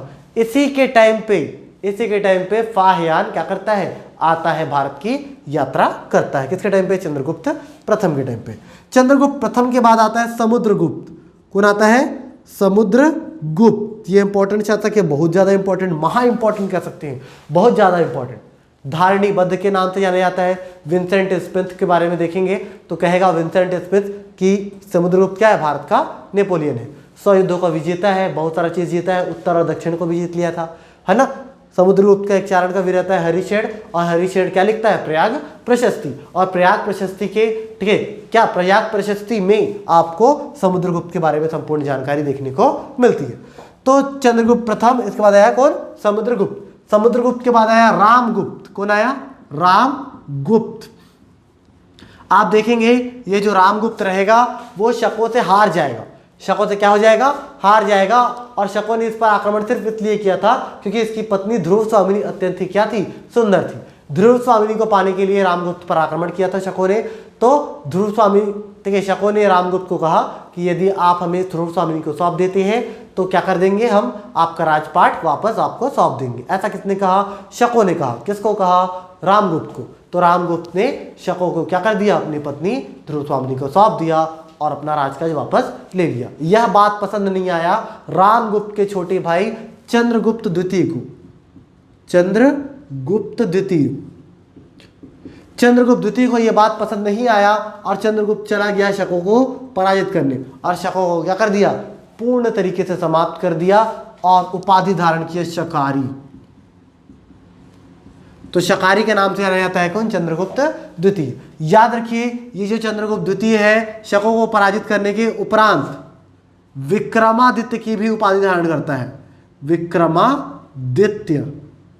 चंद्रगुप्त द्वितीय शकों को पराजित करने के उपरांत क्या करता है, विक्रमादित्य की उपाधि धारण करता है। चंद्रगुप्त द्वितीय के बारे में आप देखेंगे, इसके दरबार में 9 रत्न रहेंगे, साथ ही साथ इसे गणारी के नाम से भी जाना जाएगा। अनेक उपाधियां भी ये धारण करेगा। कौन करेगा, चंद्रगुप्त द्वितीय। चंद्रगुप्त द्वितीय, इसके बाद आया कुमारगुप्त। कौन आया, कुमारगुप्त। कुमारगुप्त के बारे में इंपॉर्टेंट बात यह है कि इसके समय में नालंदा विश्वविद्यालय का क्या हुआ था, निर्माण हुआ था। ठीक है दोस्तों, किसके समय में हुआ था, कुमारगुप्त के समय में हुआ था। कुमारगुप्त के बाद हुआ था स्कंदगुप्त राजा। स्कंदगुप्त। कुमारगुप्त के बाद अगला राजा कौन हुआ, स्कंदगुप्त। और स्कंदगुप्त के शासनकाल के समय में, स्कंदगुप्त के शासनकाल के समय में पहली बार क्या हुआ था, हूणों का आक्रमण हुआ था और हूणों को अंतिम रूप से पराजित कर दिया था किसने, स्कंदगुप्त ने। हूणों का प्रसिद्ध शासक कौन था, तो तोरमार था, याद रखिएगा। तो हूणों को पराजित करने वाला शासक कौन है, स्कंदगुप्त। स्कंदगुप्त के बाद आया भानुगुप्त। कौन आया दोस्तों, भानुगुप्त।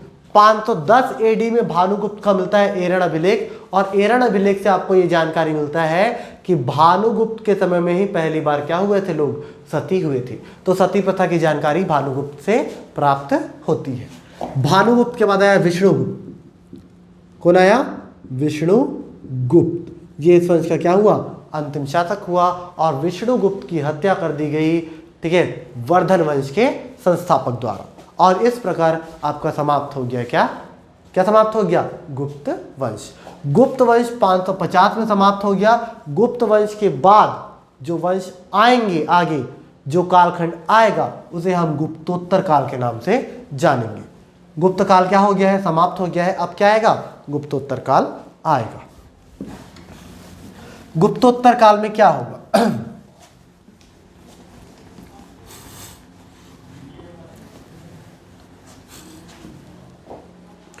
गुप्तोत्तर काल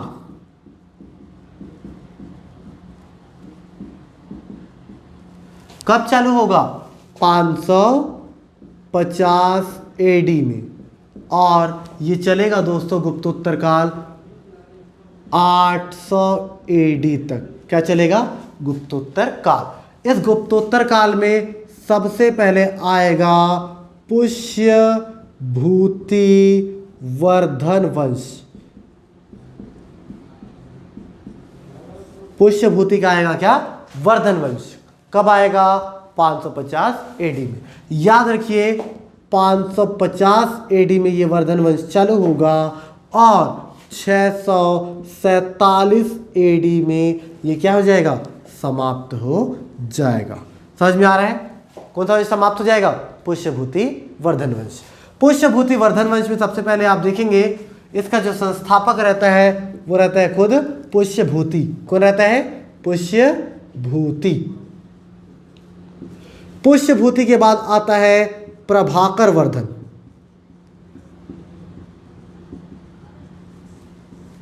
कौन आता है, प्रभाकर वर्धन। यह पुष्यभूति कहां पे शासन करता है, हरियाणा में। कहां पे शासन करता है, हरियाणा में। वर्धन वंश कहां पे आता है, हरियाणा में। और हरियाणा में वर्धन वंश का संस्थापक कौन रहता है, पुष्यभूति वर्धन। पुष्यभूति वर्धन का एक बेटा होता है कौन, प्रभाकर वर्धन। और प्रभाकर वर्धन की 3 संतानें होती है, जिसमें सबसे छोटा रहता है हर्ष। सबसे छोटा कौन रहता है, हर्षवर्धन। हर्ष के बाद रहती है उसकी बहन है राजश्री। और सबसे बड़ा रहता है राज्यवर्धन। प्रभाकर वर्धन ने अपनी पुत्री राजश्री का विवाह किया था मगध के राजा गृहवर्मा के साथ। समझ में आ रहा है, मगध के राजा गृहवर्मा के साथ विवाह किया था किसका, राजश्री का। किसने किया था, प्रभाकर वर्धन ने। मोस्ट इंपॉर्टेंट बात, प्रभाकर वर्धन के मरने के बाद अगला राजा जो बनेगा वो रहेगा राज्यवर्धन। कौन रहेगा, राज्यवर्धन। प्रभाकर वर्धन जब मर जाएगा तो अगला राजा कौन बनेगा, राज्यवर्धन। राज्यवर्धन की हत्या कर देगा, राज्यवर्धन की हत्या कर देगा गौड़ नरेश शशांक। कौन कर देगा हत्या? गौड़ नरेश शशांक।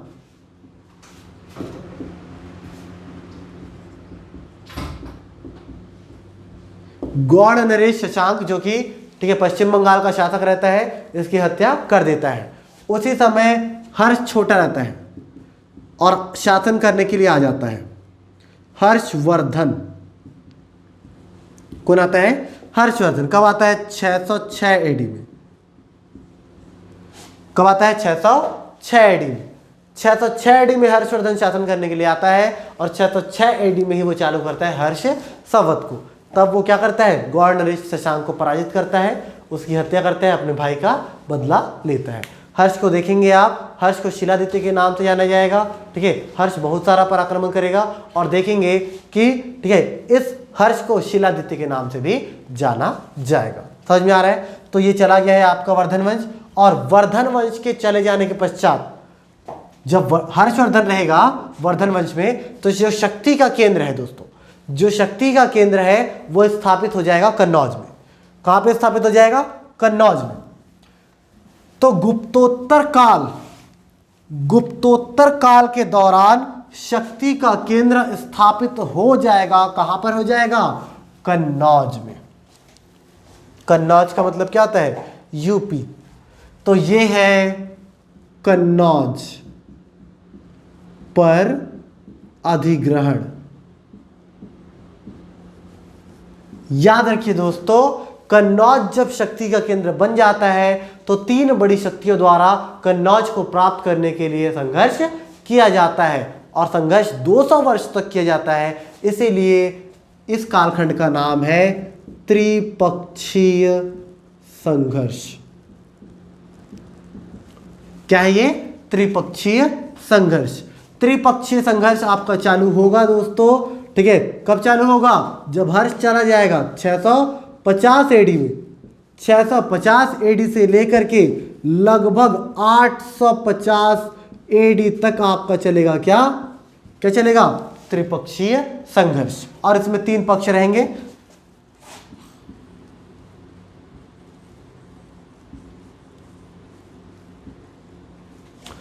ये आपका भारत हो गया।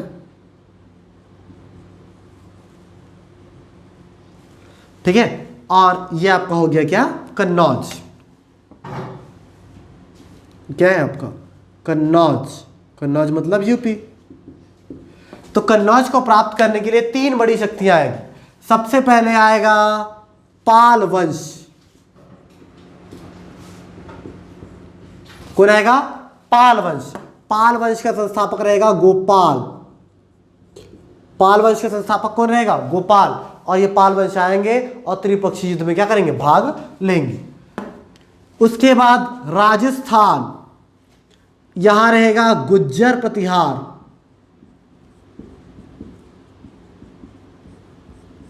कौन रहेगा? गुज्जर प्रतिहार। और इस गुज्जर प्रतिहार वंश के संस्थापक रहेंगे हरिश्चंद्र। कौन रहेंगे? हरिश्चंद्र जी आएंगे और ये क्या करेंगे? भाग लेंगे। किसमें? त्रिपक्षीय युद्ध में। और ये है आपका महाराष्ट्र, और महाराष्ट्र में रहेगा राष्ट्रकूट वंश। इसका संस्थापक रहेगा दंती दुर्ग। ये तीनों क्या करेंगे? कन्नौज की प्राप्ति के लिए लड़ेंगे भिड़ेंगे और 200 साल तक इनका संघर्ष चलता रहेगा। और 200 साल के बाद ये गुज्जर प्रतिहार वंश अंतिम रूप से कन्नौज को जीतेंगे, त्रिपक्षीय युद्ध को जीतेंगे और कन्नौज पर क्या करेंगे? शासन करेंगे। ठीक है, और जब त्रिपक्षीय संघर्ष समाप्त हो जाएगा, और जब त्रिपक्षीय संघर्ष ठीक है क्या हो जाएगा? समाप्त हो जाएगा, तब आपको देखने को मिलेगा संगम काल। क्या देखने को मिलेगा? संगम काल।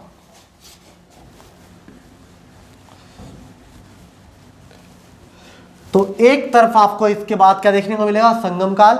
और एक तरफ देखने को मिलेगा आपको क्या? राजपूत काल। तो 850 के बाद आपको देखने को मिलेगा राजपूत काल और देखने को मिलेगा संगम काल। तो 850 एडी से लेकर के 1200 एडी तक राजपूत काल है। यहां भी 800 से लेकर के 1200 एडी तक क्या है, क्या है, संगम काल। राजपूत काल में क्या होगा, अलग अलग क्षेत्र के लोग जो थोड़े बहुत शक्तिशाली होंगे अपने आप को क्या बनाएंगे, राजा बनाएंगे, और अपने आप को राजा बना करके भारत के अलग अलग क्षेत्रों में शासन करेंगे। यह क्या कहलाएगा, राजपूत काल। ठीक है दोस्तों, फिर से मैं भारत को बनाता हूं।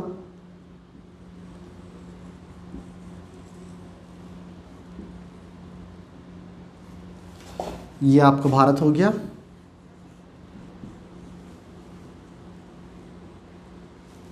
ठीक है, देखिए सबसे पहले जम्मू कश्मीर में, ये आपका क्या है, जम्मू कश्मीर।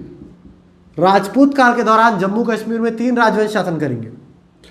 सबसे पहले शासन करने आएगा कारकोट वंश। कौन सा वंश आएगा शासन करने, कारकोट। कारकोट के बाद आएगा उत्पल, क्या आएगा, उत्पल। और उत्पल के बाद आपको देखने को मिलेगा लोहार वंश। 3 राजवंशों को आप पढ़ोगे किसमें, राजपूत काल में। जम्मू कश्मीर में कारकोट आएगा, फिर उत्पल आएगा, फिर क्या आएगा, लोहार वंश। दिल्ली में आप पढ़ोगे तोमर वंश को। कौन से वंश को पढ़ोगे, तोमर वंश को। दिल्ली में शासन करने आएगा तोमर वंश। यूपी, उत्तर प्रदेश में आप देखोगे गहड़वाल। उत्तर प्रदेश में किसको देखोगे, गहड़वाल वंश को। राजस्थान में आप देखोगे चौहान वंश को। कौन से वंश को देखोगे, चौहान वंश को। गुजरात, इसके बाद क्या आएगा, गुजरात में आप देखोगे सोलंकी वंश को। कौन से वंश को देखोगे, सोलंकी वंश को। इसी समय पश्चिम बंगाल में आप देखोगे सेन वंश को। कौन सा वंश है ये, सेन वंश, वेस्ट बंगाल। और उड़ीसा में आपको देखने को मिलेगा गंग वंश। उड़ीसा में कौन सा वंश देखोगे आप, गंग वंश। इसी क्रम में मालवा, एमपी का मालवा में आप देखोगे, किसको देखोगे, परमार। मालवा में आप देखोगे किसको, परमार वंश। और एमपी बुंदेलखंड, एमपी के ही बुंदेलखंड में आप देखोगे किसको, चंदेल वंश को। तो इस प्रकार से भारत के अलग अलग क्षेत्रों में आपको अलग अलग राजवंश शासन करते दिखेंगे। कब दिखेंगे, राजपूत काल में। और इसी समय चल रहा होगा भारत के दक्षिण में। उत्तर में जब राजपूत काल वाले शासन करते रहेंगे तो दक्षिण में चलता रहेगा क्या, संगम का समय। तो ये देखिए, ये है आपकी नदी गोदावरी। गोदावरी के बाद ये दूसरी नदी है कृष्णा, और ये तीसरी नदी है क्या, कावेरी। इन 3 नदियों के तट पर 3 राजवंश शासन करते रहते हैं। सबसे पहले रहता है चेर। कौन रहता है, चेर। दूसरा रहता है चोल, जो बीच में रहता है। और तीसरा रहता है दोस्तों पांड्य वंश। तो यहां पे रहता है आपका क्या, चेर। उसके बाद बीच में कौन रहता है, चोल। और फिर रहता है क्या, पांड्य। ठीक है, तो राजपूत काल चलते रहेगा ऊपर में, उसी समय नीचे में चलेगा क्या, संगम काल। और अलग अलग क्षेत्र में अलग अलग शासकों द्वारा क्या किया जाएगा, शासन किया जाएगा। अब इतिहास अपने अंतिम पड़ाव पर है दोस्तों। अब क्या होगा, 712 एडी में पहली बार, 712 एडी में पहली बार भारत पर आक्रमण करेगा कौन, मोहम्मद बिन कासिम। भारत पर मुस्लिम आक्रमण, इसी को अरबी क्या देते हैं, 712 एडी में आक्रमण करेगा तक्षशिला के शासक आम्भी को पराजित करेगा।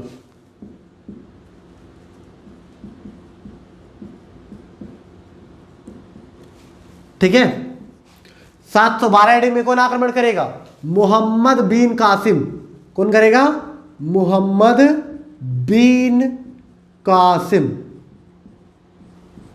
712 AD में भारत पर आक्रमण करेगा और भारत पर आक्रमण करने के बाद वो क्या करेगा? तक्षशिला पर शासन कर रहे आम्भी को पराजित करेगा। तो अब आपका कंप्लीट हो गया है प्राचीन इतिहास। मैंने आपको कहा है आज शिक्षक दिवस के अवसर पर यदि आप टेकीलाइट के ऐप पर अपना क्या करते हैं, रजिस्ट्रेशन करते हैं इतिहास विषय के लिए, तो आपको इतिहास मैक्स टू मैक्स 500 में संपूर्ण कोर्स मिल जाएगा। और यदि आप नहीं करते तो आपको बाद में इसके लिए ठीक है मोटा कीमत चुकाना पड़ेगा। ठीक है दोस्तों, तो आज फिर से एक बार शिक्षक दिवस की आप सभी को हार्दिक शुभकामनाएं। स्वस्थ रहे, मस्त रहे और पढ़ाई करते रहे। धन्यवाद दोस्तों।